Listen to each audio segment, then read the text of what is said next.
Hi everyone, and welcome to the Imagining a New We video blog with me, Dr. Samantha Cutrara, a video series designed to help history teachers and other history educators teach history in ways that are more transformative, meaningful, and inclusive for their students. Last week, the second week of social distancing, I posted a video that said, how do we teach history after this? And the responses have been so wonderful that I have invited a variety of different people in this field to talk about that. And today we're going to talk to Jan Haskings-Winner. Jan is a retired Ontario history and economics social studies teacher and the former president of the Ontario History and Social Studies Teachers Association, or OHASSTA. She retired, but retirement. She is currently the principal at a school in St. Lucia, but she's in Canada right now while still being a principal. So we are so lucky to have some of her time. Let's bring it over to Jan. Hi, Jan. Jan, thank you so much for making the time to talk with me today. I feel so lucky to have some of your time. And I know that you are so busy right now because you are still a principal in St. Lucia while being in Canada. But thank you so much for talking with me today. Well, I've been thinking about these questions a little bit anyway, because I have a teacher in St. Lucia teaching history, which I'm very excited by and jealous of. But I'm also about to start teaching an online course, an AQ course in history. So I'm really thinking about how does the current influence how I'm going to support teachers based on, the course was written a while ago, right? So how does that change our understanding of what's going on? I don't know the answer to that exactly, but it's something I've been thinking about. So, well, what I have found with these interviews is that nobody has answers, but the fact that we're having the conversation has been really great for everyone. So anyway, I hope it can help you, but I know I know it's been really valuable for me. So let's start with the first question. Okay. I know I have really changed the way I just think about history itself. Has that been the case for you? Are you thinking about your social studies subjects any differently because of this? Yes and no. You can always tell when something big is happening. I remember 9/11. I had period one's prep on when 9/11 happened, teaching in a large school in Scarborough. And I didn't know you don't know what was happening. You know something's happening, but you don't know what's happening, right? And I had an American history class in the afternoon, and I had to move classrooms because my class didn't have cable. The classroom I was in, I had to switch classrooms so I could actually get a classroom with cable, so I could turn on the television with my American history students to try to figure out what was going on, right? And I said to them, well, I actually have no idea why or what this means, but I guess we'll try to figure out, by the end, with a non-semester school, so how we could figure out what the significance of that day was, a little bit by the end of the semester. I don't know that we've actually figured it out, how many years later, right? So I think that's a thing we have to think about when we're trying to say, yes, this is a historically significant, it's also economically significant.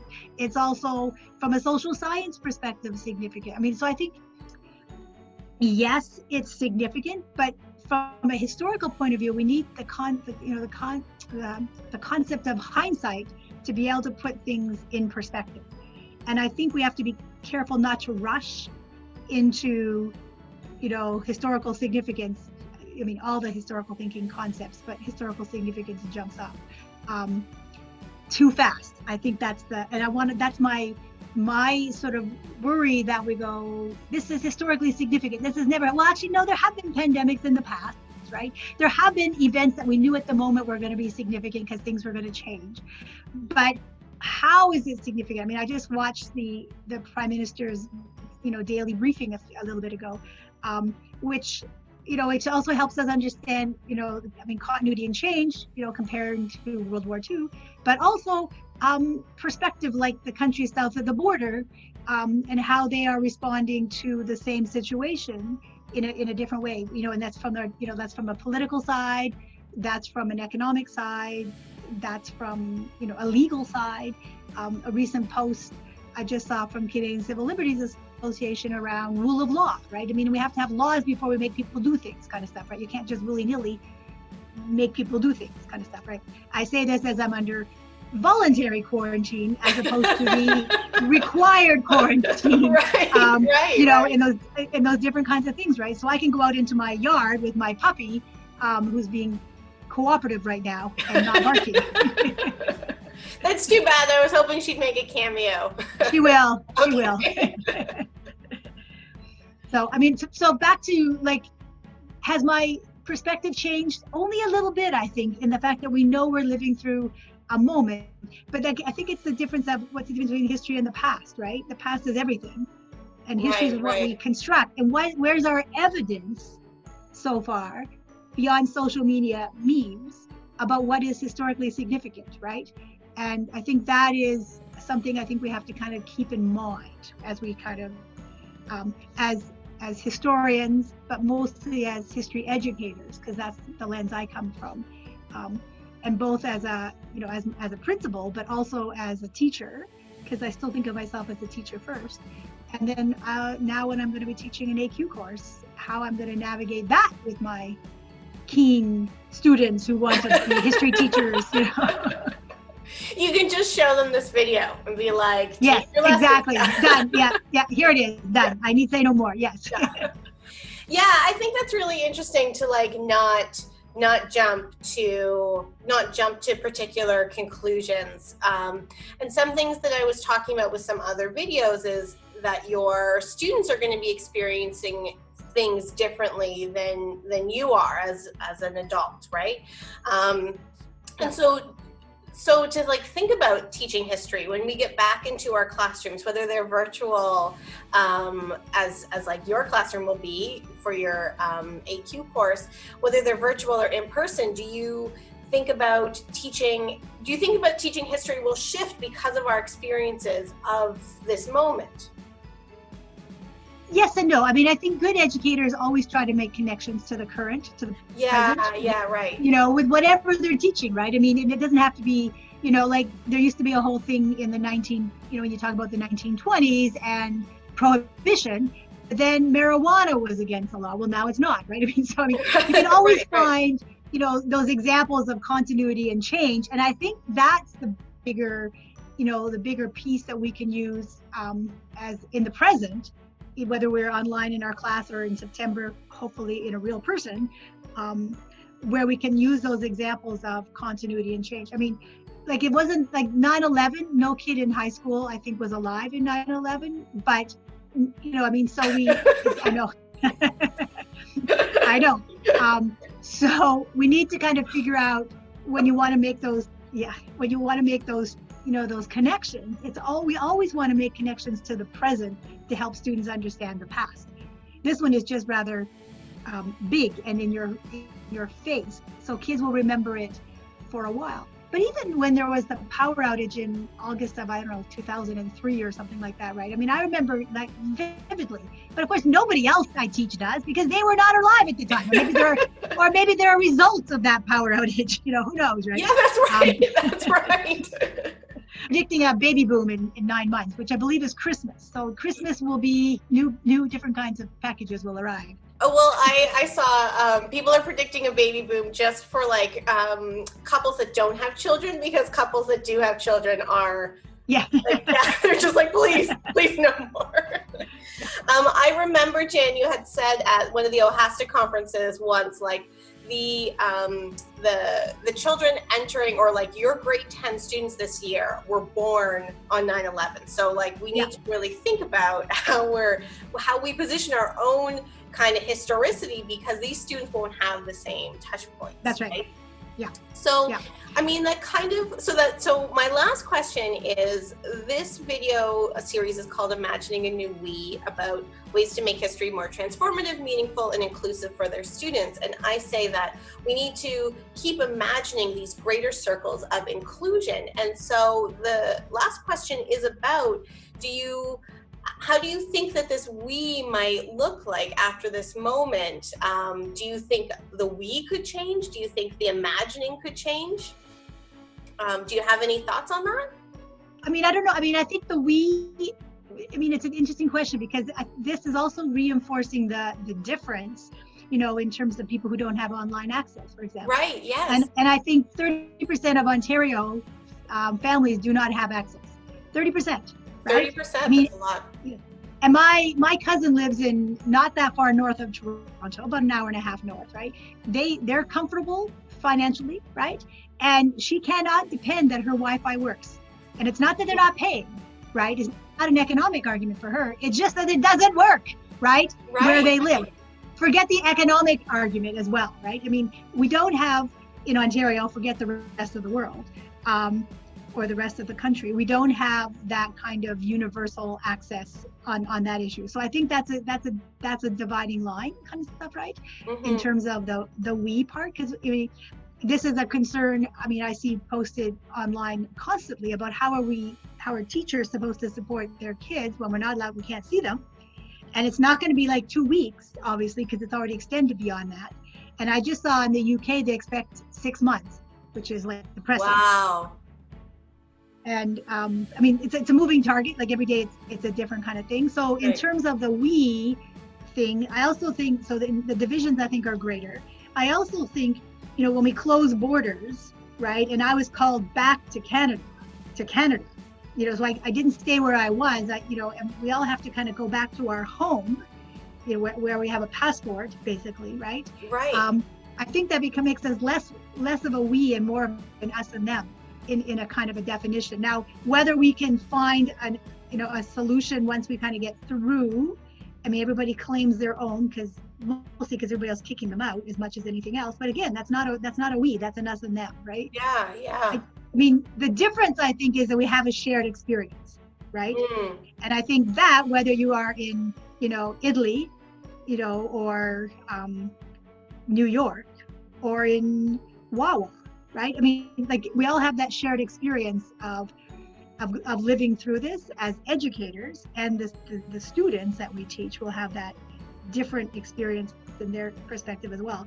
One thing I've seen posted is that teachers should assign kids to kind of keep a journal, which will become a future primary source, right? Yeah, in that kind of, so allowing them to kind of think through, you know, AKA, you know, Anne Frank, who lived in a box this big, you know, for how many years, without, you know, access to anything kind of stuff. We can survive in our, you know, our relatively more comfortable and with social media, you know, access, you know, at the very minimum kind of stuff, right? So I think, but I do worry that it's not going to be a we, it's going to be more of an us and a them, and we're going to make those lines clear and who gets access to, you know, come across. We already cut off access for irregular migrants coming across, because how do you support kind of stuff, right? And I think that worries me in the sense that we're not a we. We've become much more an us and them in this current. We have a shared experience, but it's all different. I mean, you know, like if you live in a family of 5 and you all have to share the one bathroom, suddenly 24/7, not just breakfast rush. Right. You know, versus at the same time, I mean, I live in my house, you know, with my puppy kind of stuff, right? I mean, it's a different, there's issues of, you know, isolation and resources. I mean, people have to deliver. I had dog food delivered by a friend yesterday, right? Because I can't go out. Right. But I have a community of friends, so I feel very blessed that I have, you know, neighbors and friends who are cushioning me. But not everybody has that network, I think. I mean, the government today is looking to, or yesterday, I guess, I lose track of their announcement, but to support, I mean, to give credit to the government, they're really looking ahead to try to figure out how to cushion, you know, all of the different groups who need to be cushioned, you know, whether it's seniors or, you know, Indigenous groups, and also, you know, like it's imperfect. And as I say to my staff, this is an imperfect experience. We're not going to get it right. It's okay to make mistakes. We just have to do our best. Yeah. And I think in the teaching of history, it's going to take a while to figure out, you know, beyond superficial, the historical significance. Like, what's going to change? Are we going to change so that a universal basic income is now an assumption, right? Because the government's support that they're providing is predicated on the idea of a universal basic income. So if that's a turning point, right, then I would argue, you know, back to the idea of historical thinking, then I think we could look back and say, yes, something changed. Because if it's just survival, we lived through it, like the power shutout in 2003, then it's just a moment, right? It's not important. 9/11 changed some things, so then why is it historically significant? And then this event, does it change anything, or are we just going to live through it and then everything goes back to the way it was?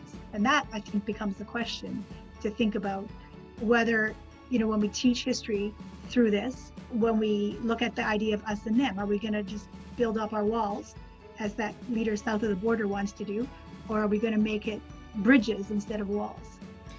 Yeah, when I posed those questions initially, and I recorded that video initially, I too had some serious concerns, like what can we look like? Like for me, energy and affect and emotion is really important, and it's hard to communicate that over a screen.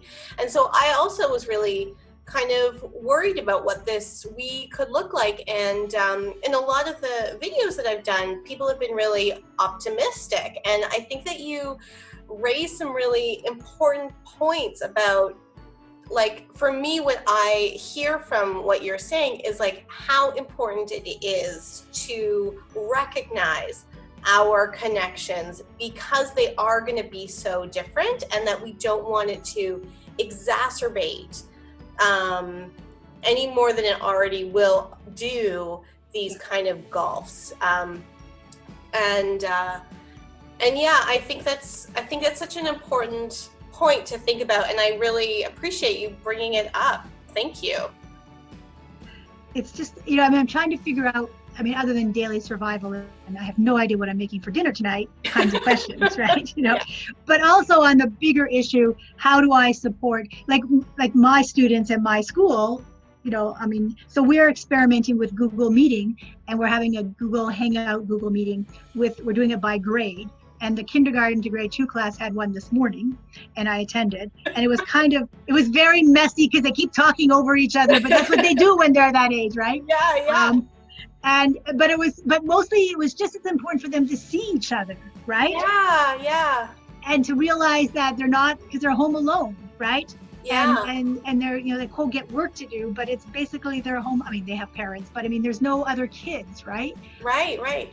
Unless they have a sibling, but mostly, they're home alone. So part of that reaching out, which we're experimenting with, is how can we use something like, credit to Google here, or Zoom, but we're using Google, to kind of connect, right? And if they have a question about math, that's a separate question kind of stuff, right? But just to kind of build community, and we're a small school, so it's a little easier. Like if I was in my previous school, you could never bring all the 11s and 12s in the same meeting, because that's not that much of a platform kind of stuff, right? But we're a smaller school, and when this message started, I was in the middle of inviting, because I'm hosting the 11s and 12s this week, like myself. Right. So it's just complicated to how we're going to kind of it's messy, it's imperfect. And I think the best we can do is just to try our best and figure out the next steps, the next time kind of stuff. Yeah. Because I think this is going to last. Yeah. I think that it will shape things for a while to come in a way that we can't predict, right? Especially when you are in a teaching and learning sector, because like you all of a sudden these new things pop up that you're like, oh, right, there's that to think about, because we've organized so many of our decisions or so many of our ideas within a particular structure, right? So anyway, thanks for taking the time, Jan. I know your time is so valuable, and this has been so great. Thank you so much. My pleasure. And, we should stay connected. So if I can help you, if I can reciprocate, that would be great, because I think it is important to keep talking about, and keep talking in these ways that I think that we can explore ideas and not just be like, I don't know what to do, I think that is going to really help us get through this. So thank you. Thank you. Yeah, Thank you for inviting me. No problem. Bye. Okay. Bye-bye. That was really great and so thoughtful, and some of the lessons that I picked up from it were things like, Well, I mean, what I picked up from it really was like, let's not rush to think about how we're going to teach our lessons, and how we're going to frame this event, to kind of give it some time to be able to think about what that's going to look like in our classrooms, and to keep talking about it and to be able to keep thinking about it. I also really loved the point that she made at the end about community, right? Like the importance of being really active in building our community to ensure that we aren't going to exacerbate this, like us versus them. So anyway, that was so great. All of these have been great. Let me know if you want to be a part of that. Let me know if you want to have a conversation with me over Zoom about these questions, about have you thought about the subject differently? Have you thought about history teaching in the future differently because of this? And what does imagining a new we look like in this new world? Thank you so much for watching, and stay tuned for more videos this week and next. Bye everyone.